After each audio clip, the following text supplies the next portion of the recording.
Yo te pido, Señor, que hoy derrames mucha luz sobre todos nosotros, para que descubramos mejor los tesoros de tu palabra divina. Que derrames mucha luz para que descubramos cuál debe ser la pastoral bíblica que como profetas tuyos llevemos a cabo en nuestros campos de trabajo. Enciende nuestros corazones, Señor, en tu amor, que al escucharte todos los días ardan nuestros corazones y con ese amor comuniquemos tu gracia a los demás. Pon, Señor, ahora tus palabras en mis labios, que seas tú siempre el Maestro, que nunca llevemos tus sacerdotes un mensaje nuestro, sino tu mensaje como mensajeros tuyos. Danos, Señor, en este momento lo que necesitamos para nuestra pastoral, para la extensión de tu reino. Tenemos como tema para la reflexión la pastoral bíblica. La diócesis de Sonsón Río Negro ha estado empeñada todo el año en esta pastoral bíblica y vamos a través de la experiencia descubriendo realidades y encontrando caminos para que esta palabra del Señor llegue primero a nosotros los sacerdotes, llegue a las religiosas y llegue a todo el pueblo de Dios. Hemos partido y debemos partir de estas realidades. Tal vez hemos predicado más nuestras palabras que la palabra del Señor. Si examinamos seriamente nuestra predicación, encontraremos que rara vez aparece en ella la palabra del Señor. A veces quizás para darle firmeza a unos criterios nuestros, para confirmar lo que hemos expuesto. Pero tal vez no hemos sido los servidores de la palabra, como lo fueron, por ejemplo, los apóstoles. Es urgente que nosotros, los profetas del Señor, revisemos nuestra pastoral profética y nos preguntemos si de veras estamos llevando a los demás la palabra del Señor o antes que todo estamos llevando nuestras palabras humanas. La segunda realidad, me refiero a nuestro medio, es que no tenemos una pastoral centrada en la palabra de Dios. Yo creo que hemos hablado mucho de pastoral y tenemos muchas realidades pastorales en el campo juvenil, por ejemplo, en el campo familiar, en el campo de la vida consagrada, en el mismo medio sacerdotal. Tenemos toda serie de pastorales, pastoral obrera, pastoral agraria, etcétera, etcétera.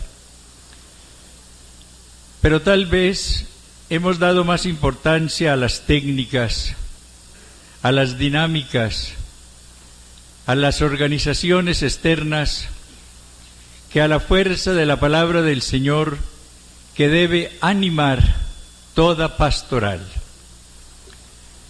Cuando hablamos de una pastoral bíblica en la diócesis no hemos pretendido acabar con lo que hay, ni mucho menos, sino vivificar lo que tenemos con la palabra del Señor.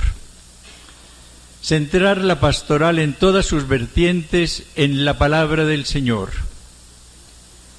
Llevar siempre a esposos, a jóvenes, a niños, a religiosas, a sacerdotes, el mensaje del Señor, esa palabra que es útil y necesaria para todo.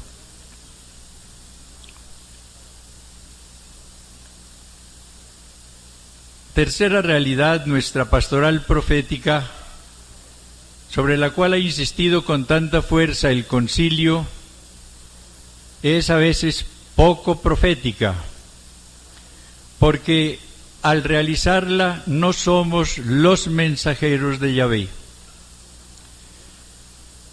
Yo creo que la mejor definición que se puede dar de un profeta es la que encontramos en Ageo. Él allí se llama 2 veces el mensajero de Dios. Cuando uno capta bien esta realidad y se convierte en eso, en una persona sencilla, en una persona humilde, que tiene conciencia únicamente de su misión de mensajero, se acerca al Señor para decirle: dame tu mensaje, y su preocupación es llevarlo a los destinatarios íntegro, sin alterarlo y sin recortarlo. Cuando uno estudia las manifestaciones que se llaman proféticas de obispos, de sacerdotes, de conferencias, etc., encuentra grandes valores en ellas, en todos esos mensajes, pero quizás muchas veces no son lo proféticos que debieran ser, y no lo son porque la palabra del Señor no es el centro de ese mensaje. Y luego una realidad que todos creo que vamos a admitir: el avance alarmante del protestantismo y de las sectas en todos nuestros países. Ustedes han visto la preocupación de la misma Santa Sede, la preocupación del CELAN, la preocupación de conferencias episcopales por esta realidad. En esos estudios que han hecho encontramos datos como por ejemplo en las Fuerzas Armadas de Chile, más de 15,000 miembros pertenecen ya al protestantismo, y los 4 grandes jefes de las fuerzas militares son bautistas. El avance en nuestros medios es más grande de lo que creemos. Si tuviésemos unos datos precisos, quizás nos preocuparíamos mucho y este sería un gran beneficio.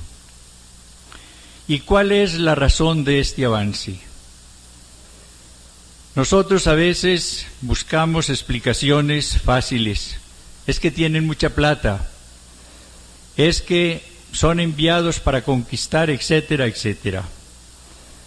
El hecho es que estas personas hacen una pastoral bíblica ante todo.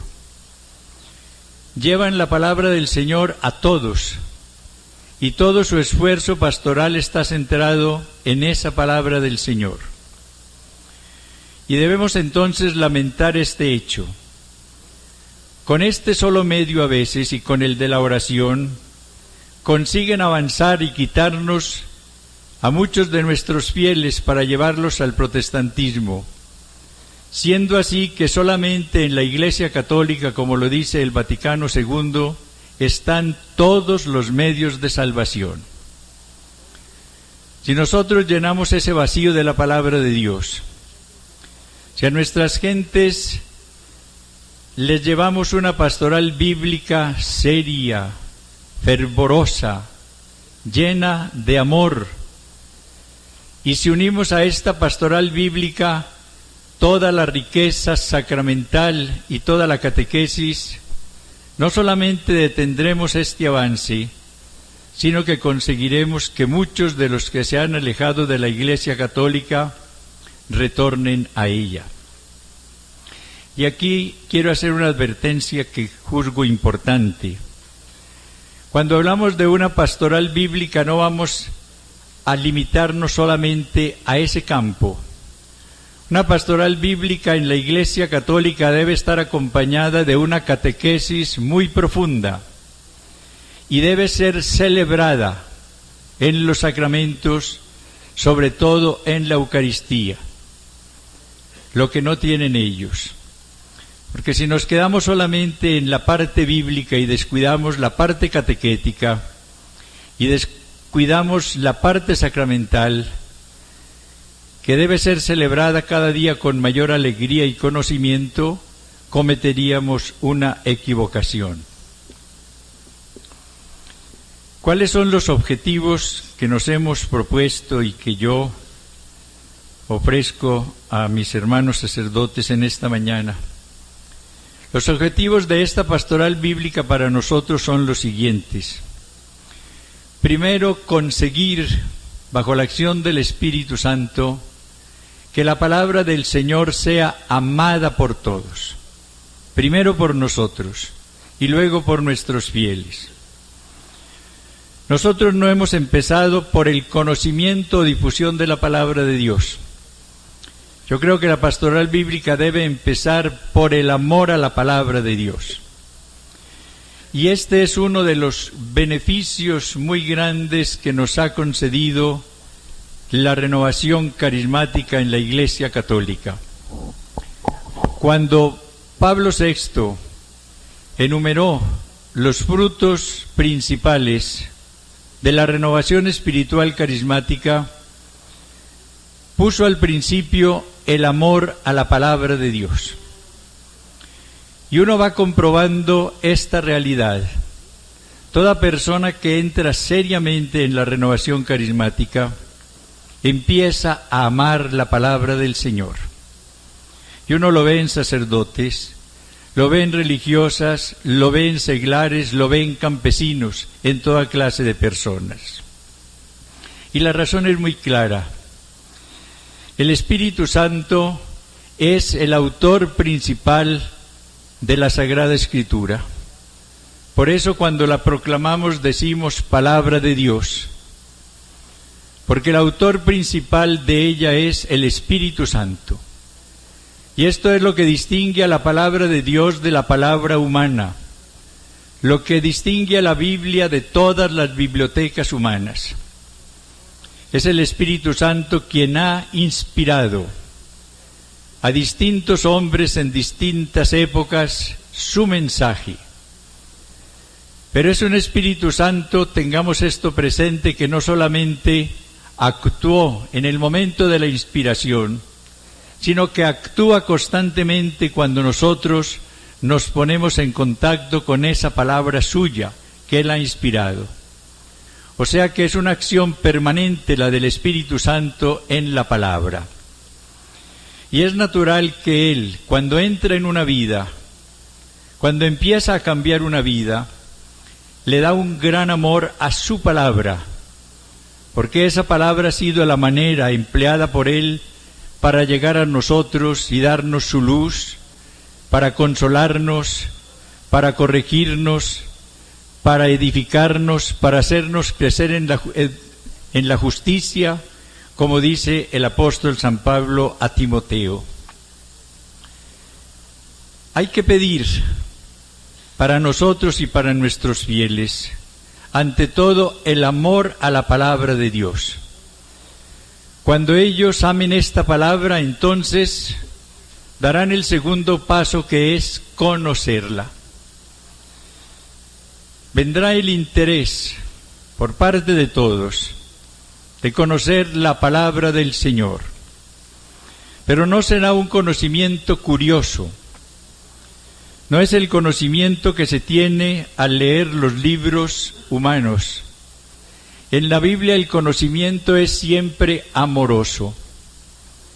Es un conocimiento promovido por el amor. Es la búsqueda de la manifestación amorosa de un padre que habla a sus hijos. Es la búsqueda de la manifestación amorosa de un amigo que habla a sus amigos, de un hermano que ama a sus hermanos.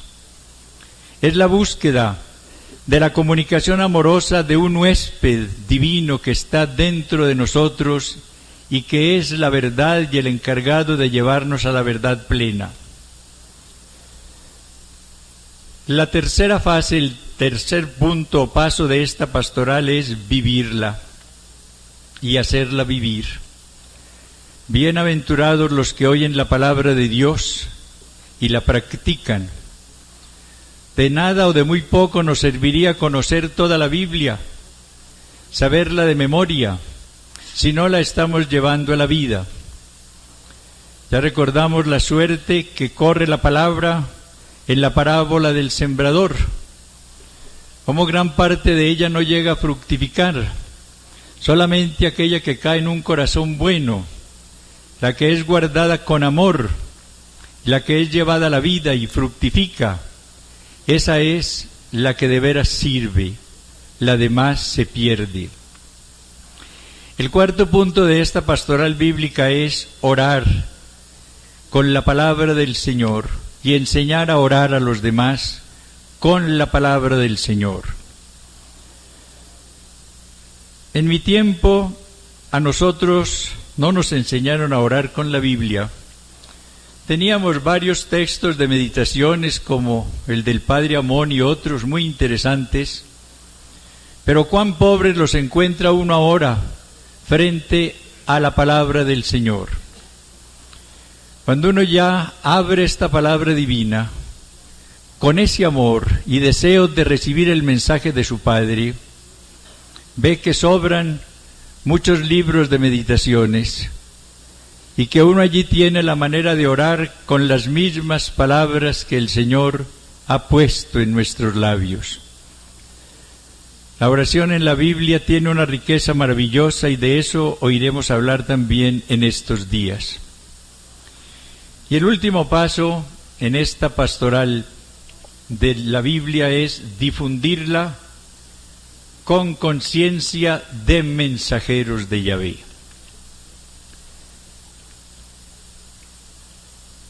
Para que nosotros descubramos un poco cómo debe ser esta pastoral bíblica, es muy conveniente precisamente a la luz de los Hechos de los Apóstoles conocer mejor lo que fue el ejemplo que en este campo nos dieron los apóstoles.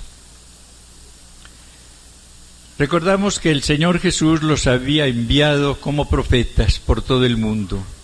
Id, enseñad a todas las naciones, haced discípulos en todas las gentes. Esa era su misión principal. Llevar a todos los pueblos y a todos los hombres el Evangelio de Jesús, la buena nueva de la salvación. Ellos no debían enseñar nada propio, únicamente lo que Jesús les había enseñado. Y su misión era comunicar el mensaje de Jesús y enseñar a las gentes a vivir de acuerdo con esas enseñanzas de Jesús. El Señor, antes de la ascensión, nos dice San Lucas en su Evangelio, les abrió las inteligencias para que conociesen las Escrituras. Y qué importante es este detalle. A veces creemos que el conocimiento de las Escrituras lo vamos a tener en la medida en que hagamos cursos importantes de Biblia. Esos tienen su utilidad y su importancia. Pero nosotros conoceremos la palabra de Dios, tengamos o no la oportunidad de estudiar mucho, en la medida en que recibamos la luz del Espíritu del Señor. En la medida en que Él abra nuestras inteligencias para que podamos conocer las Escrituras. Después de Pentecostés, ¿qué sucedió? Que las gentes fueron descubriendo cuál era la misión principal de los apóstoles y acudían asiduamente a 4 cosas, pero la primera era a oír la enseñanza de los apóstoles. Después asistían asiduamente a la fracción del pan, a la comunión y a las oraciones. Pero los Hechos ponen como primera finalidad de esa comunidad cristiana, al acudir asiduamente al templo, escuchar la enseñanza de los apóstoles. ¿Y la enseñanza de los apóstoles cuál era? La enseñanza de Jesús, las palabras de Jesús que ellos debían transmitir de una manera generosa y de una manera muy fiel. ¿Qué pasó? Que ellos poco a poco se fueron llenando de otras actividades. Encontraron los problemas que encontramos nosotros todos los días de tipo social, de tipo de beneficencia, tenían el problema de las viudas, problemas de tipo temporal en una palabra. Y ellos, en una revisión de vida que seguramente hicieron un buen día, se dieron cuenta de que estaban desviándose de su misión. ¿Y qué hicieron? Consagrar a 7 diáconos para que ellos se dedicasen a esas tareas de tipo temporal y poder ellos dedicarse a 2 cosas, a la oración y al servicio de la palabra. Ese término servicio de la palabra es maravilloso.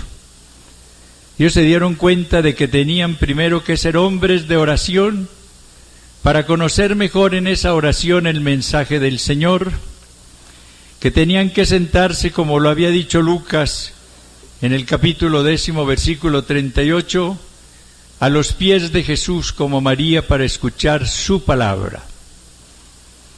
Ellos se habían dado cuenta de que para poder llevar la palabra de Dios, tenían que acercarse primero a Él en oración y pedirle que pusiera esa palabra en sus labios, como el Señor se lo había dicho a Moisés en el diálogo que tuvo junto a la zarza, o como lo había dicho también a Jeremías: pondré mis palabras en tus labios, tú les dirás lo que deben hacer.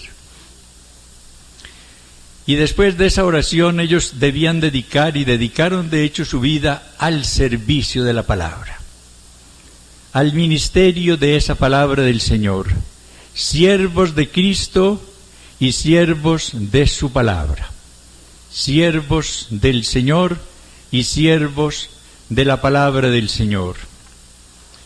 Y nos dicen los Hechos que la palabra de Dios desde ese momento iba creciendo. Es un texto que encontramos unas 8 veces a lo largo de la lectura de los Hechos de los Apóstoles. La palabra del Señor iba creciendo. Vienen después Pablo y Bernabé y se dedican a anunciar la palabra de Dios en las sinagogas. Y San Pablo llega a descubrir la importancia de su misión en este campo. En la carta a los Corintios, en el capítulo 9, versículos 15 y siguientes, dice: nadie me privará de mi gloria. ¿Cuál es esa gloria? Predicar el Evangelio no es para mí ningún motivo de gloria, es más bien un deber que me incumbe. Si lo hiciera por mi propia iniciativa, ciertamente tendría derecho a una recompensa, mas si lo hago forzado es una misión que se me ha confiado. Ahora bien, ¿cuál es mi recompensa? Predicar el Evangelio, entregándolo gratuitamente, renunciando al derecho que me confiere el Evangelio. Su misión, su recompensa es predicar ese Evangelio gratuitamente, sin buscar más recompensa que la misma riqueza de ese Evangelio para su vida personal.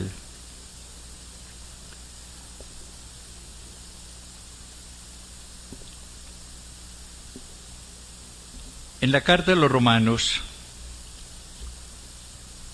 en el capítulo 15, dice San Pablo: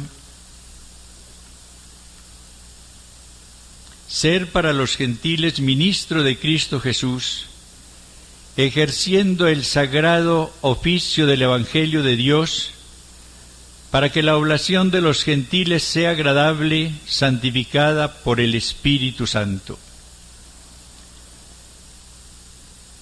Pablo ve en el ministerio profético, en esta pastoral de la palabra de Dios, una especie de sacerdocio.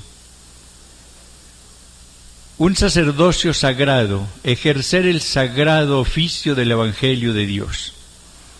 No es algo accidental en su vida. Él es sacerdote, Pero ese sacerdocio no lo va a realizar solamente en la Eucaristía, lo va a realizar también en la transmisión del Evangelio, para cuyo servicio ha sido destinado por el Señor.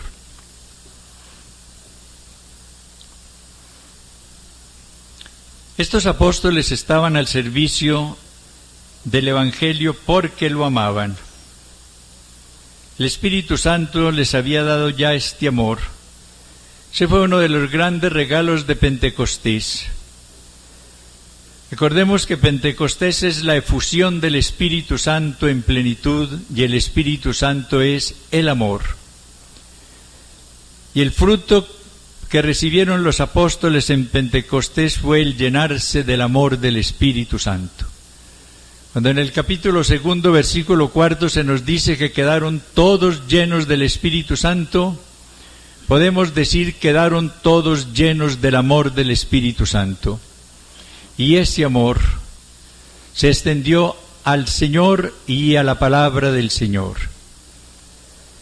Y por eso se dedicaron a comunicarla con tanta alegría.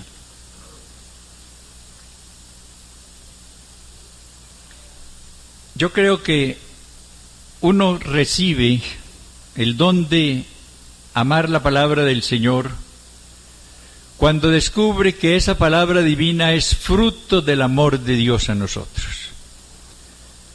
Si uno no descubre esto, pues difícilmente amará la palabra del Señor.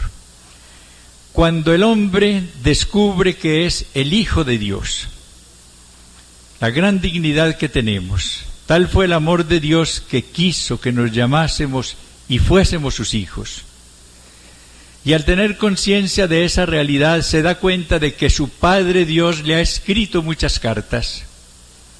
Necesariamente se acerca a ellas con amor. ¿Quién de nosotros no recibía cuando estaba lejos y leía con amor las cartas de sus padres? Somos los hijos de Dios y ese Padre nos ha escrito muchas cartas. Y nosotros, al amar esta palabra del Señor, la amamos en toda su extensión sin estar haciendo distinciones o selecciones. San Juan Crisóstomo dice que cuando uno recibe la carta de un ser amado, no le importa con qué instrumento haya sido escrita. Si yo recibo una carta de mi madre o de mi padre, no me pongo a estudiar si la escribió con un estilógrafo muy fino o con un lápiz sencillo. Lo que me interesa es lo que el Padre me dice con amor. Y ese es el deseo que yo tengo, conocer el mensaje de mi Padre.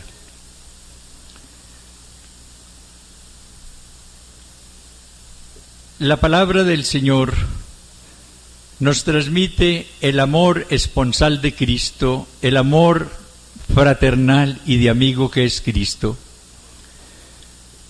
Cuando uno se va llenando del amor a Cristo, y Cristo llega a ser el amado, como lo llama Pablo en la carta a los Efesios, uno desea conocer el mensaje que Cristo le ha enviado, y de ahí el amor con que uno se acerca a leer los Evangelios, a ver qué palabras me dirige Jesús, qué mensajes de conducta me ha dado a través de sus actuaciones evangélicas.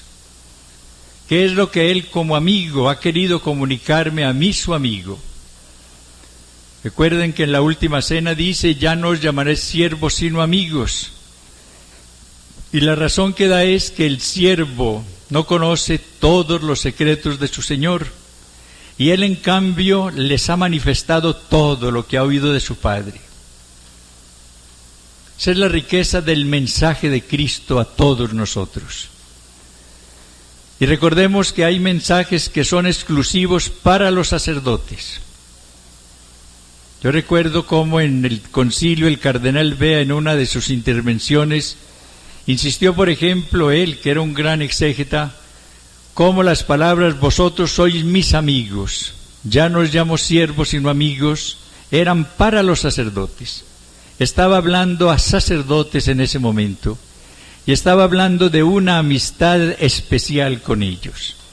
Y una amistad que se manifestaba precisamente en la comunicación de todos los secretos que él había recibido de su Padre. Y luego, si uno va experimentando, y esto es muy importante en la renovación, el amor personal del Espíritu Santo, desea entonces conocer con amor lo que ese Espíritu Santo ha inspirado para cada uno de nosotros. Yo quiero invitarlos de una manera muy cordial a que pidan la gracia de profundizar en una relación personal con el Espíritu Santo.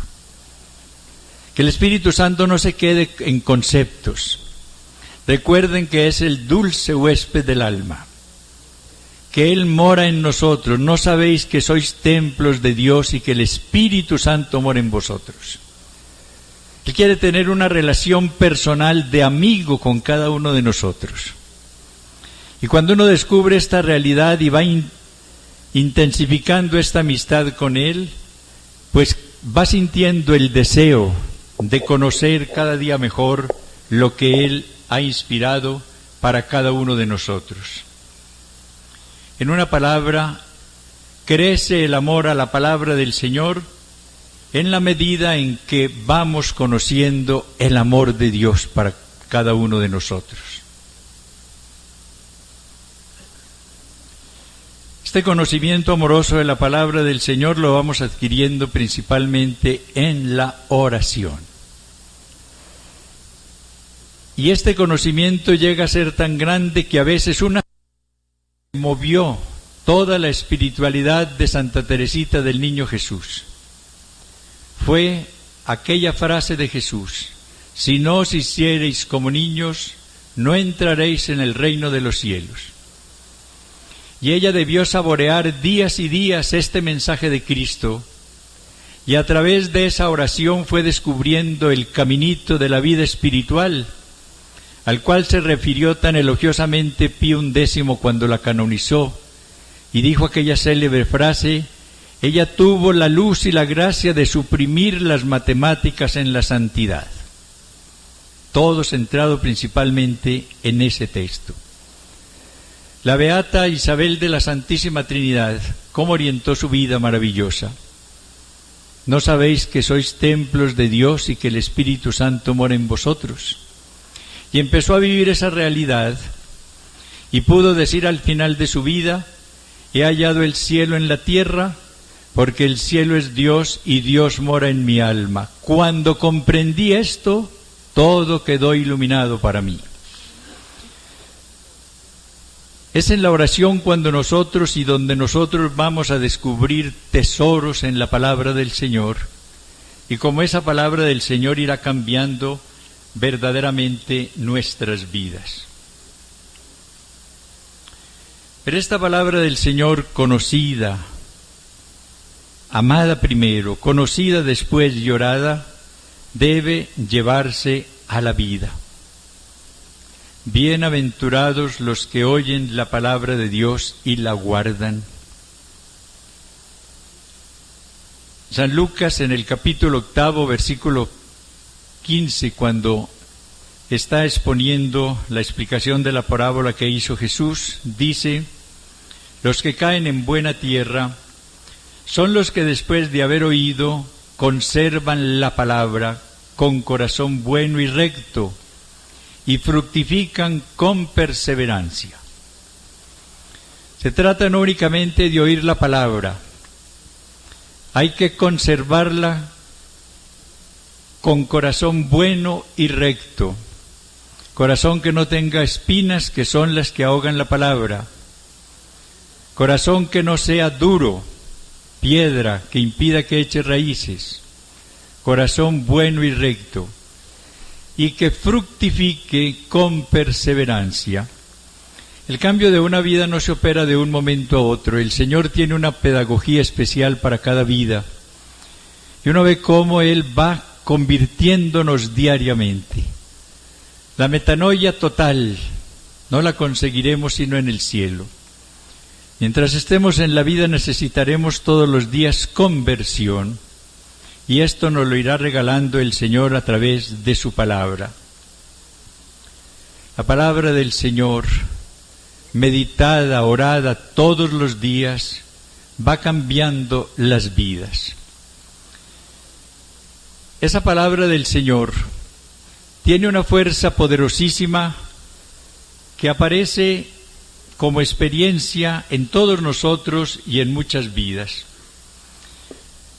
A mí me ha llamado mucho la atención lo que fue este texto del capítulo 3 de la Carta a los Romanos para la conversión de San Agustín. Ayer Diego nos citaba cómo él oyó un canto, el de un niño que le decía «Tole et leye», toma y lee. Recordemos que Agustín había conocido las Escrituras desde joven, pero él, que era un retórico, se había enamorado de Cicerón, y cuando encontró el estilo de la Biblia muy pobre en comparación del estilo de Cicerón, terminó por despreciarla. Y la actitud de Agustín en esa época fue desprecio por la palabra del Señor. Pero ese día, un día de gracia especial, cuando oyó las palabras toma y lee, abrió el libro de la Carta a los Romanos y encontró estas palabras del capítulo 13, versículo 11 y siguientes. Y esto teniendo en cuenta el momento en que vivimos, porque es ya hora de levantarnos del sueño, que la salvación está más cerca de nosotros que cuando abrazamos la fe. La noche está avanzada, el día se avecina. Despojémonos pues de las obras de las tinieblas y revistámonos de las armas de la luz. Como en pleno día procedamos con decoro, nada de comilonas y borracheras, nada de lujurias y desenfrenos, nada de rivalidades y envidias. Revestíos más bien del Señor Jesucristo y no os preocupéis de la carne para satisfacer sus concupiscencias. Estas palabras cambiaron de una manera definitiva la vida de Agustín, y el San Agustín empezó desde este día. En ese momento él tenía un amante, la dejó. Tenía una cátedra en la cual encontraba riquezas y un futuro muy halagüeño, dejó la cátedra. Y fue cuando decidió retornar a su tierra y empezar esa vida monástica y luego de ejercicio sacerdotal y de magisterio, sobre todo bíblico, que constituye uno de los grandes tesoros para la Iglesia. Cuántas maravillas hace la palabra de Dios cuando se lleva a la vida. Y luego difundir esa palabra del Señor.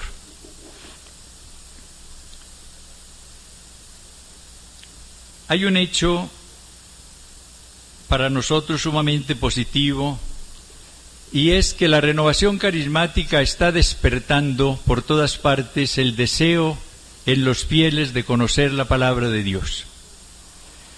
Pero este beneficio puede convertirse en un peligro. Uno de los cargos que se hacen contra la renovación carismática es que las gentes a veces se pasan al protestantismo, y ese es un hecho. Pero ¿cuál es la explicación? Estas gentes están ávidas cuando han encontrado a Cristo y su palabra de conocerla. Van a buscar el ministerio de los sacerdotes, van a pedirle a su párroco que les explique esa palabra del Señor, y resulta que el párroco está muy ocupado, tiene mucho que hacer en el despacho, tiene que dar X clases, tiene tales o cuales tareas, y le dice a esta gente: no tengo tiempo, vaya a la iglesia que el domingo yo predico, etcétera. No pasa de allí. En cambio está el pastor protestante que invita a esta persona y le dice: venga, yo con mucho gusto les pongo la palabra del Señor. Y terminan entonces abandonando la Iglesia Católica.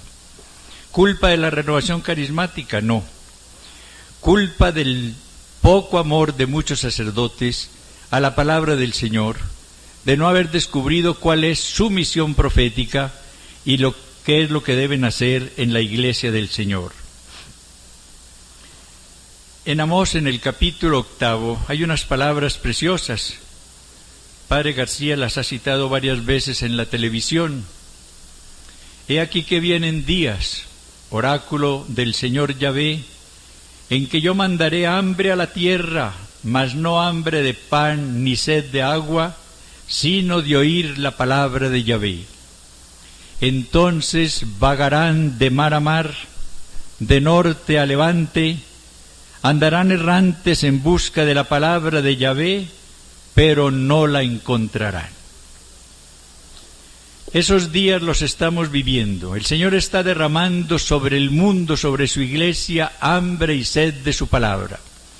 Y las gentes van de parte a parte, se dirigen a un lugar y a otro en busca de esa palabra del Señor. Y desafortunadamente se cumple muchas veces lo que ha dicho el profeta, pero no la encontrarán. Estamos viviendo un momento privilegiado del Espíritu, nos dijo Pablo VI en la Evangelii Nunciandi. Se nos está hablando de una nueva evangelización. Esa nueva evangelización, lo ha dicho claramente el Santo Padre, no es llevar un evangelio distinto. Él ha precisado mucho esa idea diciendo que se trata de una evangelización nueva en el entusiasmo, nueva en los métodos, nueva en la expresión. Lo que necesitamos es llenarnos de un fuego divino, de un amor a la palabra del Señor, para que esa palabra divina, con un gran entusiasmo, bajo la acción del Espíritu Santo, llegue a muchas vidas.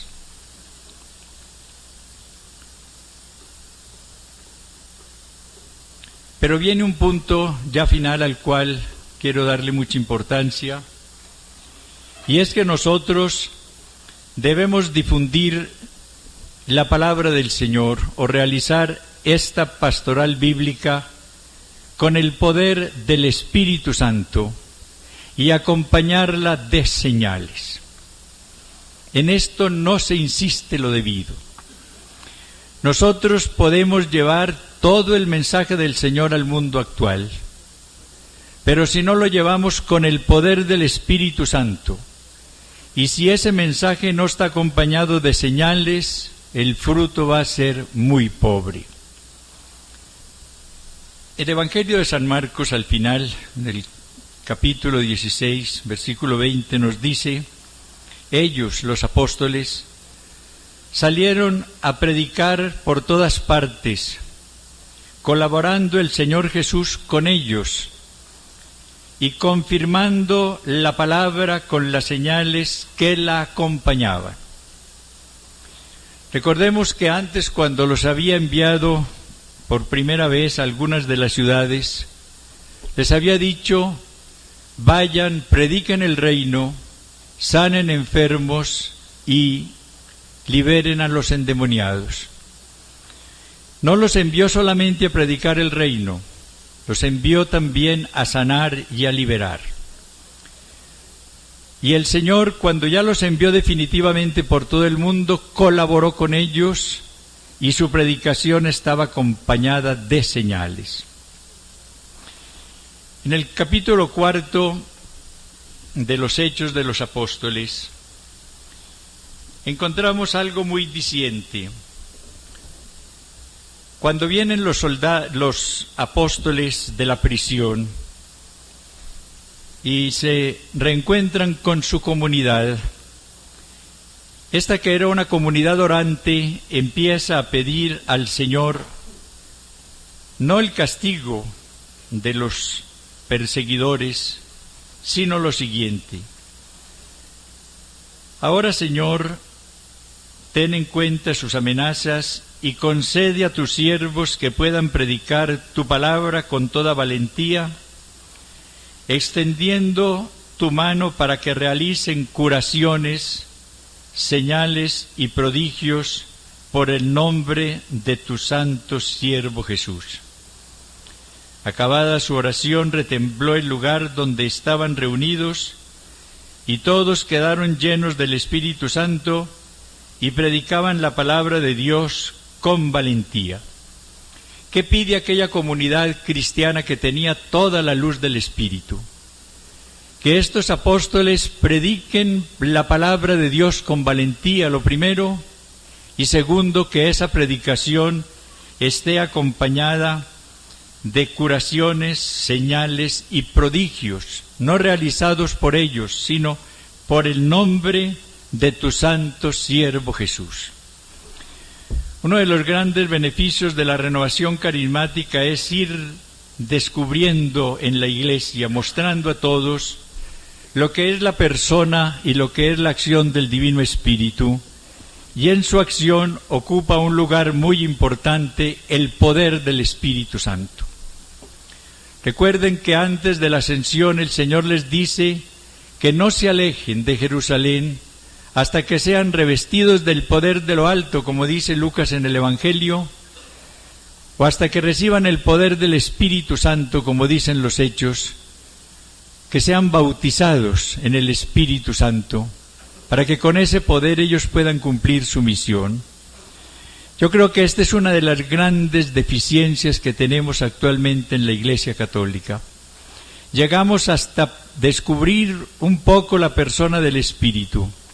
Llegamos a descubrir un poco lo que es su acción iluminadora, de la cual habló Cristo tanto antes de la Pascua.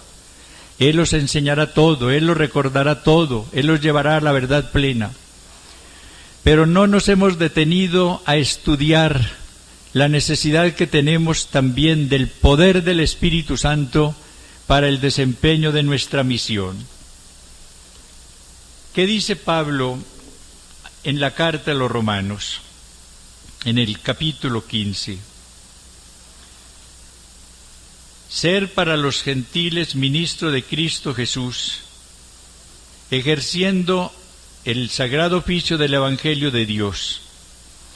Pues no me atreveré a hablar de cosa alguna que Cristo no haya realizado por medio de mí para conseguir la obediencia de los gentiles de palabra y de obra, en virtud de señales y prodigios, en virtud del Espíritu de Dios, tanto que desde Jerusalén y en toda dirección hasta el Ilírico he dado cumplimiento al Evangelio de Cristo. Fijémonos cómo Él anuncia el Evangelio, llena toda la tierra que recorre con el Evangelio del Señor, pero en virtud de señales y prodigios y en virtud o fuerza del Espíritu de Dios. ¿Por qué nuestra predicación, a veces fervorosa, a veces bien preparada y centrada en la palabra de Dios, no consigue los frutos que puede lograrse con ella? Porque no está acompañada de señales, porque nos falta el poder del Espíritu del Señor, porque a veces confiamos más en nuestra capacidad personal que en el Espíritu del Señor.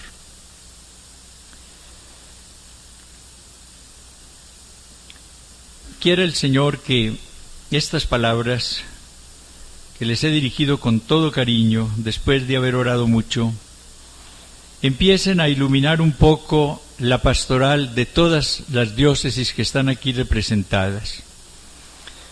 Que continuemos meditando en esta pastoral bíblica, que recibamos ante todo en nuestras personas la pastoral de la palabra del Señor, que nos dejemos interpelar, cambiar por la palabra del Señor, y que dediquemos nuestros esfuerzos de pastores a llevar la palabra del Señor, que es útil para todo y que es el mensaje amoroso de nuestro Padre a todos los hombres que somos sus hijos. Yo quiero darte gracias, Señor, por todo lo que nos has dado y por la misión que nos has confiado. Te pido perdón, Señor, por mis negligencias en este campo de la pastoral bíblica, por no haber llevado siempre tu mensaje a mis hermanos. Derrama sobre nosotros, Señor, tu luz. Queremos, oh Divino Espíritu, abrirnos a tu acción, que seamos las trompeticas de barro a través de las cuales tú comuniques siempre tu mensaje, que seamos tus mensajeros fieles y que llevemos sin cansancio y con fidelidad tu mensaje a todos los hermanos. Gracias, Señor.